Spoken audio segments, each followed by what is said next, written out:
गर्मी में गरीब सास की 5 बहुओं का संतरा घर, साड़ी और फ्रिज। इस बार तो पिछले साल से भी ज्यादा अच्छे संतरे उगे हैं।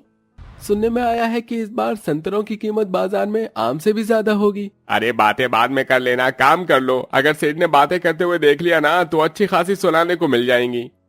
राघव की बात सुन तीनों भाई और उनकी पत्नियां मिलकर संतरे के बाग में काम करते हैं।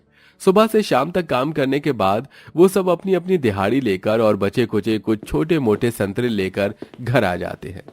अरे वाह, आज तुम लोग संतरे लेकर आए हो। मेरा बड़ा मन कर रहा था संतरे का जूस पीने का। आशा बहू, जा इन संतरों का जूस बनाकर लिया। आशा उन सभी संतरों को छीलकर एक बड़े से बर्तन में रख देती है और दाल घुटने से उन सभी संतरों को अच्छे से पीसकर छलनी की मदद से उन्हें छानकर सभी के लिए जूस ले आती है।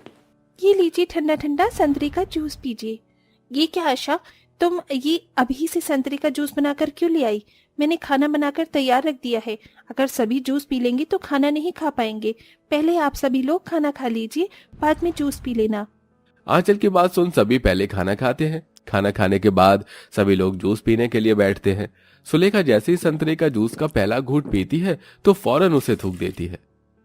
अरे क्या हुआ माँ, तुमने ये संतरे का जूस थूक क्यों दिया? सारा का सारा संतरे का जूस खट्टा हो गया है। सूंघकर देखो, इसके अंदर से कितनी गंदी बास आ रही है। सभी लोग जैसे ही संतरे के जूस को सूंघते हैं तो सबको भी गंदी बास आने लगती है। लेकिन ये जूस तो मैंने आधे घंटे पहले ही बनाया था, तो इतनी जल्दी खराब कैसे हो गया? खराब होगा कैसे नहीं, गर्मी का मौसम है। अगर हमारे घर में भी एक फ्रिज होता तो ये जूस खराब नहीं होता। जाने कब तक ऐसी चीजों को बर्बाद होते हुए देखना पड़ेगा। सुलेखा इतना कहकर गुस्से में बाहर चली जाती है। इस बार तो गर्मी ने अपने सारे रिकॉर्ड तोड़ दिए हैं। अंजलि इतना बोल ही रही होती है कि तभी उन्हें अपने घर के अंदर से कुछ टूटने की आवाज आती है। ये आवाज कैसी है? माँ जी ठीक तो है ना? पांचों बहुएं अंदर जाकर देखती हैं कि उनकी सास सुलेखा आंखों में गुस्से के साथ साथ आंसू लिए खड़ी है और उसके पैर के पास पानी का मटका टूटा पड़ा है। माँ जी आप ठीक तो है ना? नहीं, मैं ठीक नहीं हूँ और कुछ दिनों में तो मैं खत्म ही हो जाऊंगी। इस गर्मी ने तो इस मटके के पानी को भी गर्म करके रख दिया है। न जाने कब तक इस गर्मी में ठंडे पानी के लिए तरसना पड़ेगा। अपनी बूढ़ी सास की बात सुन पांचों बहुओं को अपनी सास के लिए काफी बुरा लगता है, लेकिन वो कुछ नहीं कह पाती और ऐसे ही दिन गुजरने लगते हैं। हे भगवान, ये क्या? इस साड़ी को भी अभी ही फटना था। परसों ही तो इस साड़ी को सिया था। साड़ी है कोई ईंट पत्थर की दीवार नहीं जो सालों साल चलेगी। सुबह से शाम तक गर्मी में इतना काम करने के बाद भी हम लोग अपने लिए साड़ी नहीं खरीद पा रहे। हेमा, अंजलि और शशि अपने अपने पतियों के साथ संतरे के बाग में काम करती थी और 50 रुपए ही कमा पाती थी, जिससे वो सभी लोग अपना पेट भरते थे। वहीं आशा और आंचल घर को संभालती थी। उनके पति शमशेर और नरेश कई जगहों पर काम ढूंढने की कोशिश करते हैं, लेकिन उन्हें कहीं पर भी काम नहीं मिलता। अरे इतने दिन हो गए काम ढूंढते हुए, लेकिन अभी तक कहीं पर भी काम नहीं मिला। अरे काम के अलावा भी तुम दोनों पैसे कमा सकते हो। मैं तो कह रहा हूँ तुम लोग भी हमारे साथ सट्टेबाजी में लग जाओ। इतना पैसा आएगा ना कि तिजोरियां भर जाएंगी, लेकिन पैसे खत्म नहीं होंगे। जुआ खेलना तो गलत बात है ना? अरे गलत बात है तो भूखे मरो।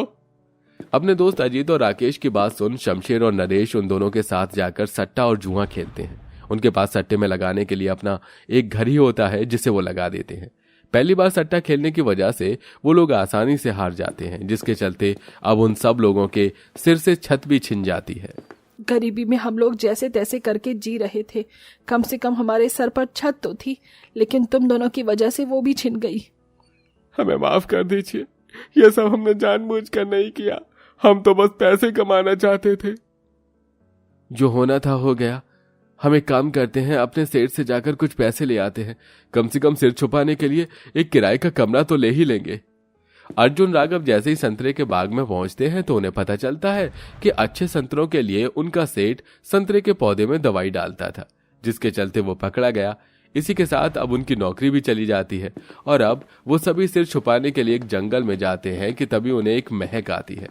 ये खुशबू तो कुछ जानी पहचानी सी लग रही है। सभी लोग उस खुशबू का पीछा करके जंगल के अंदर जाते हैं। तभी उन लोगों को एक बहुत बड़ा और सुंदर सा संतरों का बाग दिखाई देता है, जिसे देख वो लोग बहुत खुश होते हैं और एक बड़े से संतरे के पेड़ के नीचे जाकर उसकी छाया में बैठ जाते हैं। सर छुपाने के लिए इन संतरों के पेड़ की छाया तो मिल गई, लेकिन इस भूख का क्या करें? एक काम करते हैं, इन संतरों को ही तोड़कर खा लेते हैं। आशा जैसे ही पेड़ से एक संतरा तोड़ती है तो उसे एक आवाज आती है। तोड़ो तोड़ो और तोड़ो, हमारे संतरे बहुत मीठे और रसीले हैं। ये आवाज कहाँ से आई? आशा के इतना कहते ही उस बाग में जितने भी संतरे के पेड़ थे उन सब की बड़ी बड़ी आंखें और मुंह निकल आते हैं, जिसे देख सभी लोग बहुत हैरान होते हैं। स्वागत है तुम लोगों का हमारे इस जादुई संतरे के बाग में। यहाँ का हर एक संतरा जादुई है। तुम लोग जितने चाहे उतने संतरे खा सकते हो। लेकिन वैसे तुम लोग हो कौन? हमने तुम्हें यहाँ पहले कभी नहीं देखा।